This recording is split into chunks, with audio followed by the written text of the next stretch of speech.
नमस्कार। आज का हमारा विषय बेरोजगारी की दर तथा मुद्रा नकद मजदूरी में परिवर्तन की दर में संबंध अर्थात फिलिप्स वक्र, relation between the rate of unemployment and rate of change in money veg rate. Phillips curve मतलब आज का हमारा विषय है वो है फिलिप्स वक्र, फिलिप्स कर्व, जो कि हमें बताता है कि मजदूर बेरोजगारी की दर और मुद्रा मजदूरी की परिवर्तन की दर में क्या संबंध होता है। इंग्लैंड के इसको स्टार्ट करते हैं। इंग्लैंड के प्रसिद्ध अर्थशास्त्री A.W. Philips, professor A.W. Philips थे। उन्होंने 1958 में इकोनॉमिका पत्रिका में प्रकाशित अपने लेख यूनाइटेड किंगडम में 1862 से 1956 की अवधि में मौद्रिक मजदूरी की दर में परिवर्तन की दर तथा बेरोजगारी में संबंध में तथ्य उजागर किया। तो इकोनॉमिका 1958 में ये इंपॉर्टेंट है कि कई बार इकोनॉमिका पूछ ली जाती है कि A.W. फिलिप्स ने फिलिप्स कर्व जो है कौन सी पत्रिका में प्रकाशित किया था, तो इकोनॉमिका पत्रिका में प्रकाशित किया। इनका जो रिसर्च था वो यूनाइटेड किंगडम में था, जो कि 1862 से 1956 के बीच में था। बेरोजगारी की दर और मुद्रा नकद मजदूरी दर में बढ़ने की दर के बीच विपरीत संबंध होता है। इनके रिसर्च से ये नतीजा निकाला इन्होंने कि बेरोजगारी दर और मुद्रा मजदूरी दर में बढ़ने की दर में विपरीत संबंध होता है।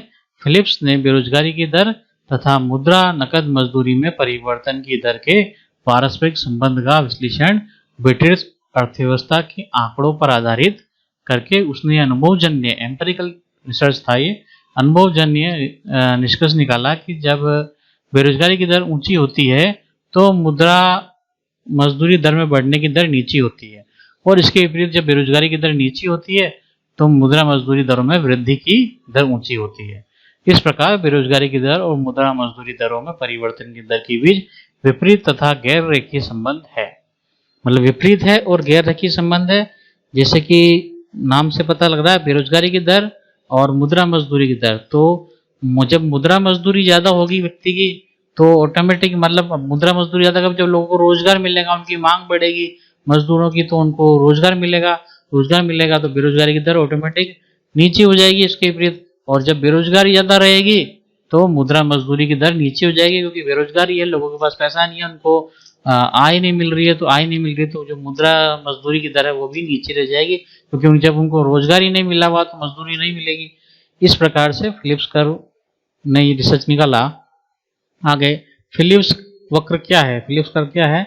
इंग्लैंड के अर्थशास्त्री प्रोफेसर फिलिप्स ने बेरोजगारी की दर तथा मुद्रा परिवर्तन के बीच विपरीत तथा गैर के संबंध को दर्शाने के लिए, वापिस वही चीज है, दर्शाने के लिए जो वक्र प्रस्तुत किया उसी का नाम फिलिप्स कर्व है। मतलब फिलिप्स कर्व क्या है, जो बेरोजगारी की दर और मुद्रा मजदूरी की दर में विपरीत और गैर रेखीय संबंध, ये इंपॉर्टेंट है, विपरीत होता है, दोनों में जो संबंध होता है मुद्रा मजदूरी दर और बेरोजगारी की दर में वो विपरीत होता है और गैर रेखीय होता है, नॉन लीनियर। फिलिप्स ने ब्रिटिश अर्थव्यवस्था के आंकड़ों के आधार पर यह अनुभवजन्य निष्कर्ष निकाला कि जब बेरोजगारी की दर ऊंची होती है तो मुद्रा मजदूरी में बढ़ने की दर नीची होगी, और बेरोजगारी की दर नीचे होने पर मुद्रा मजदूरी दरों में बढ़ने की दर ऊंची होती है। ठीक है, आगे चलते ये डायग्राम के थ्रू बताया कि हमने वाई एक्सिस पे हमने मुद्रा मजदूरी में प्रतिशत परिवर्तन जो हो रहा है उसको लिया है, और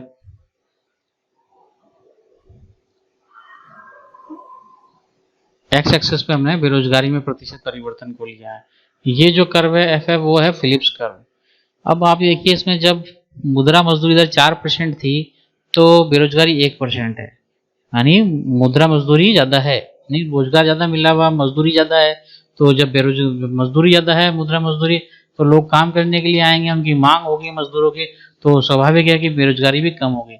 पर जैसे मुद्रा मजदूरी कम होती चली जाएगी, लोग काम छोड़ देंगे या उनको रोजगार नहीं मिलेगा, वो बेरोजगार हो जाएंगे, तो उनको काम करने की इच्छुक कम हो जाएंगे, तो वो 2.5% बीच में है, 2 के आगे, तो 0.5% मान सकते हैं। तो जब ये 2 है तो 2.5% बेरोजगारी है। जब मुद्रा मजदूरी दर और घट के 1% हो गई तो बेरोजगारी 3.5% हो गई। तो इस प्रकार से इन्होंने बताया कि दोनों में अल्पकाल में दोनों के संबंध अल्पकाल से संबंधित है। ये अल्पकाल में दोनों के संबंध को व्यक्त करने वाला फिलिप्स वक्र को हमने इस रेखाचित्र 1 में बताया है, जो बेरोजगारी की दर, प्रतिशत परिवर्तन और मुद्रा मजदूरी की दर में प्रतिशत परिवर्तन को विपरीत संबंध को बताता है, दर्शाता है। क्योंकि एफ एफ जो है, ये एफ एफ जो हमारा डायग्राम था, ये एफ एफ, ये वाला जो एफ एफ लाइन जा रही है, इसमें ए बिंदु है और बी बिंदु है। एफ एफ जो है फिलिप्स का ऋणात्मक ढालू है, ये ऋणात्मक है, ढालू है, जो कि विपरीत संबंध को बताता है। और जब बेरोजगारी की दर में गिरावट होती है तो मुद्रा मजदूरी दरों में प्रतिशत परिवर्तन अधिक होता है। बेरोजगारी की दर में गिरावट होगी तो मुद्रा मजदूरी दर में प्रतिशत परिवर्तन अधिक होगा। जैसे कि ये इस तरफ देखिए, यहाँ पर इसमें गिरावट आ रही है तो ये प्रतिशत परिवर्तन सीधा 4 से 2 पे आ गया। तो शुरुआत में जब गिरावट ज्यादा हुई तो मुद्रा मजदूरी में प्रतिशत परिवर्तन अधिक होता है। जब बेरोजगारी की दर 3.5% है तो मुद्रा मजदूरी की दर में वृद्धि दर 1% है। ये 3.5% है, तब 1% मुद्रा मजदूरी की दर है।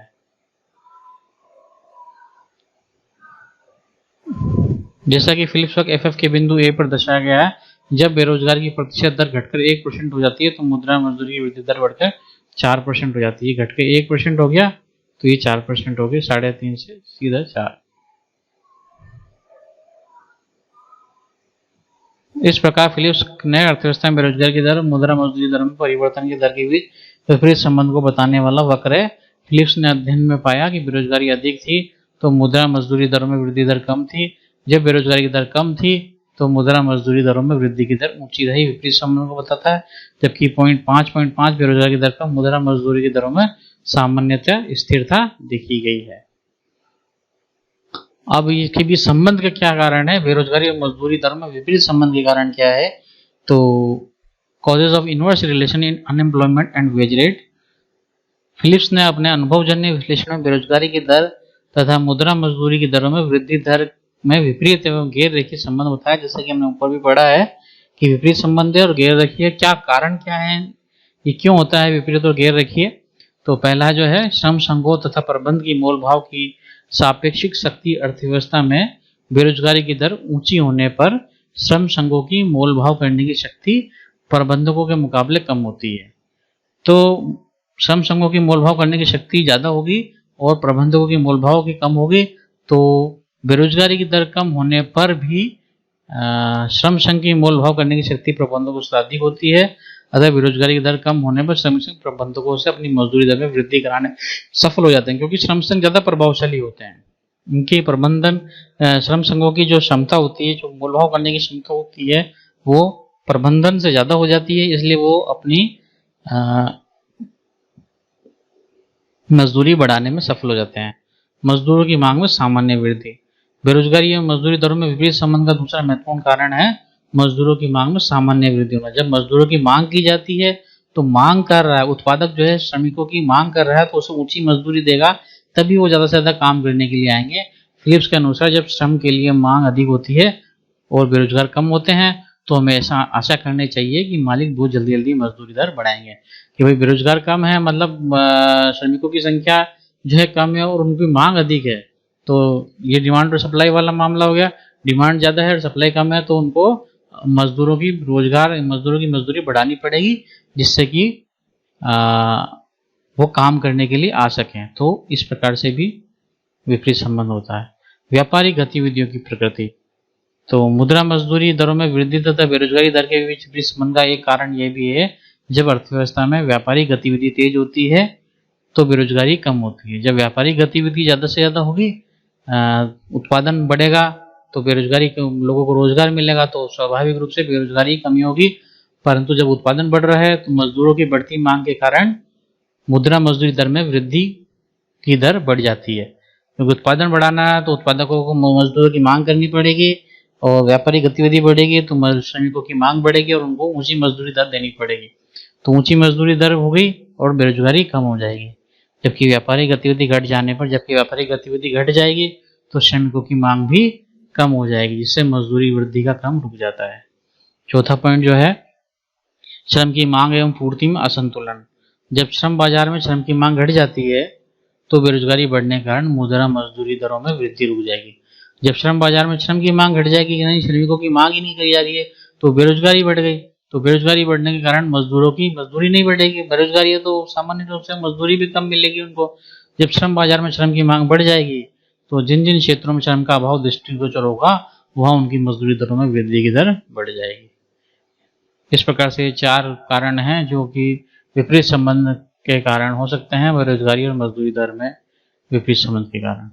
अब सैमुअल्सन और सोलो द्वारा भी फिलिप्स कर्व का विश्लेषण किया गया, उसका विस्तार किया गया, उसको और रिसर्च की गई। तो सैमुअल्सन और सोलो ने अपना लेख जो analytical aspects of anti inflation policy था उसमें फिलिप्स कर्व को आगे बढ़ाया और ये सिद्ध करने का प्रयास किया कि स्फीति को और बढ़ाकर बेरोजगारी का स्तर घटाया जाए, यानी कि मुद्रा स्फीति को बढ़ा दिया जाए। तो सामान्य सी बात है, मुद्रा मजदूरी बढ़ेगी तो लोगों के पास आय होगी, आय होगी तो मांग बढ़ेगी, मांग बढ़ेगी तो कीमतें बढ़ेगी, तो उत्पादन उस अनुरूप नहीं बढ़ पाता है तो स्फीति को जन्म देगा वो। तो मुद्रा स्फीति को यदि बढ़ा दिया जाए तो बेरोजगारी के स्तर को घटाया जा सकता है। तो बेरोजगारी कम करने के कारण उन्होंने बताया कि मुद्रास्फीति को बढ़ा देते हैं और बेरोजगारी को बढ़ाकर मुद्रास्फीति की दर घटाई जाती है, और यदि बेरोजगारी को बढ़ा देंगे तो हम मुद्रास्फीति को घटा सकते हैं। तो सोलो का मत है कि फिलिप्स वक्र स्फीति की धनात्मक दरों पर अनुलंब होता है। स्फीति जो मुद्रास्फीति होती है तो वो अनुलंब होगा, क्योंकि फिलिप्स का वाई एक्सेस पे हमने बताया कि हमने मुद्रा मजदूरी को बताया। जब स्फीति की दर ऋणात्मक दरों पर क्षैतिज होता है, इस प्रकार प्रोफेसर टॉबिन जो थे उन्होंने भी यही माना था कि फिलिप्स वक्र स्फीति की सब दरों पर अनुलंब होता है।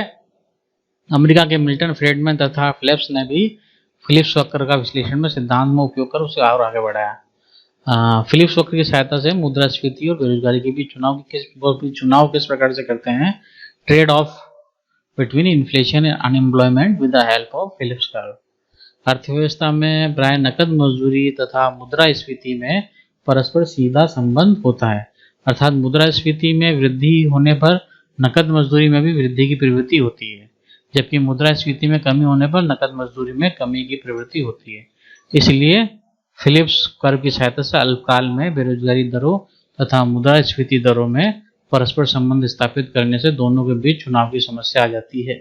ये वापस वही चीज को एक बार फिर से बताया गया है कि 3% है तो ये 2% है। जब ये मुद्रास्फीति की दर कम हो गई तो बेरोजगारी की दर बढ़कर 4% हो गई। तो जैसा कि हमने ऊपर पढ़ा कि यदि बेरोजगारी की दर मुद्रास्फीति को कम करना है तो बेरोजगारी की दर को बढ़ा दो, और यदि बेरोजगारी की दर को कम करना है तो मुद्रास्फीति को बढ़ा दो। मुद्रास्फीति बढ़ेगी तो लोगों के पास आय हो, लोगों को रोजगार मिलेगा, उनकी मुद्रा मजदूरी बढ़ेगी, वो लोग मांग अधिक करेंगे, और मांग के अनुरूप यदि उत्पादन नहीं बढ़ता है तो वो कीमतों में वृद्धि को देगा, और कीमत बढ़ने से बेरोजगारी दर कम हो जाएगी, क्योंकि लोग काम करने के लिए ज़्यादा से ज़्यादा आएंगे क्योंकि उन्हें मजदूरी अच्छी मिल रही है। इस रेखा चित्र में बताया गया क्षैतिज अक्ष पर हमने बेरोजगारी की दर प्रतिशत बताया गया है, क्षैतिज अक्ष पर बेरोजगारी की दर को बताया, जबकि अनुलंब वर्टिकल ओवाई एक्स पर मुद्रास्फीति की दर को बताया। फिलिप्स वक्र के एफ के 5 बिंदु अल्पकालीन समतुल्य में बेरोजगारी की दर 4% होने पर मुद्रास्फीति की दर 1% है। बेरोजगारी की दर 4% है तो मुद्रास्फीति की दर 1% है। जब मुद्रास्फीति की दर बेरोजगारी की दर घटकर 2% हो गई तो ये 3% हो गया। तो इसी प्रकार 2% पर मुद्रास्फीति दर को बढ़ाकर 3% पर लाने की बाध्यता होगी। इस प्रकार स्पष्ट है कि मुद्रास्फीति की दर बेरोजगारी की दर में विपरीत संबंध पाया जाता है। ये निष्कर्ष निकाला जा सकता है कि अर्थव्यवस्था में बेरोजगारी की दर घटाने के लिए मुद्रास्फीति की ऊंची दर को स्वीकार करना होगा। यदि हमें अर्थव्यवस्था में से बेरोजगारी को कम करना है तो मुद्रास्फीति की ऊंची दर को स्वीकार करना होगा, जबकि मुद्रास्फीति की दर को घटाना या नीचे लाने के लिए बेरोजगारी की ऊंची दर बर्दाश्त करने के लिए तत्पर रहना होगा। अर्थात एक समस्या का निराकरण करने के लिए दूसरी समस्या का सामना करने का चुनाव करना होगा अर्थव्यवस्था में, कि भाई बेरोजगारी को कम करना है तो मुद्रास्फीति को झेलना होगा, और यदि मुद्रास्फीति को कम करना है तो बेरोजगारी की समस्या उत्पन्न हो सकती है अर्थव्यवस्था में। Policy implications of the Phillips curve, नीति विषयक तत्व क्या होंगे? फिलिप्स वक्र की नीति विषयक तत्व विशेष महत्वपूर्ण है। ये सुझाव देता है कि बेरोजगारी की दर कम होने पर मुद्रा मजदूरी दरों में वृद्धि का दबाव बढ़ेगा। ठीक है, बेरोजगारी की दर कम होगी तो मुद्रा मजदूरी दर में वृद्धि का दबाव बढ़ेगा, सामान्य सी बात है। ये भी सुझाव देता है कि मजदूरी अथवा लागत प्रेरित स्फीति है, ये स्फीति से पूर्णतः छुटकारा पाने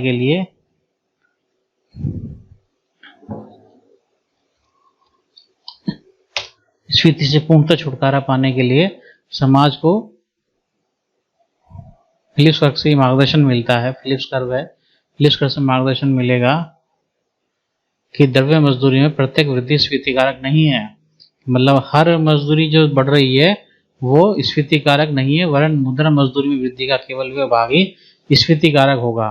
केवल मजदूरी का वो भाग स्फीति कारक होगा जो श्रम की उत्पादकता बढ़ाने में योगदान नहीं होता। यदि कोई किसी की मजदूरी बढ़ रही है, मान लीजिए मजदूर की मजदूरी बढ़ रही है और उसके अनुरूप उत्पादकता बढ़ जाए, तो वो बेरोजगारी को जन्म नहीं दो सॉरी वो मुद्रास्फीति को जन्म नहीं देगा। ठीक है, यहाँ फिलिप्स के अनुसार मजदूरी दरों में स्थिरता लाने के लिए ब्रिटेन में 5.5% की बेरोजगारी दर जरूरी थी। वहाँ मूल्यों मतलब मजदूरी दर में स्थिरता लाने के लिए वहाँ मूल्यों में स्थिरता रखने हेतु बेरोजगारी की आवश्यक दर 2.5% अनुमानित थी। सैमुअलसन और सोलो ने भी अमेरिकी मतलब फिलिप्स ने तो ब्रिटेन में यूनाइटेड किंगडम में अपना शोध किया था और सैमुअलसन सोलो ने अमेरिका में। तो सैमुअलसन और सोलो ने भी अमेरिकी अर्थव्यवस्था के लिए इसी प्रकार के फिलिप्स पर निर्मित कर मूल्यों में स्थिरता के लिए बेरोजगारी की दर 5.5%, श्रम की उत्पादकता दर में 2.5% की वृद्धि की अपेक्षा की थी, जो ज़्यादा निराशाजनक कहा जा सकता है। तो तात्पर्य यह है कि यदि आपकी मजदूरी बढ़ रही है, मजदूरी के अनुरूप उत्पादकता भी बढ़ेगी, तो वो स्फीति को नहीं बढ़ाएगी, वो अर्थव्यवस्था में उत्पादन को वृद्धि देगी। और यदि उसकी मजदूरी में वृद्धि के अनुरूप उत्पादकता नहीं बढ़ाता है तो वो मुद्रास्फीति को बढ़ाएगा।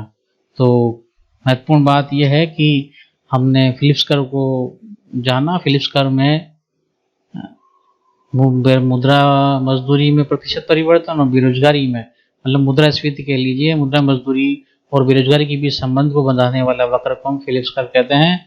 और फिलिप्स कर्व इन दोनों के बीच विपरीत संबंध को दर्शाता है। धन्यवाद।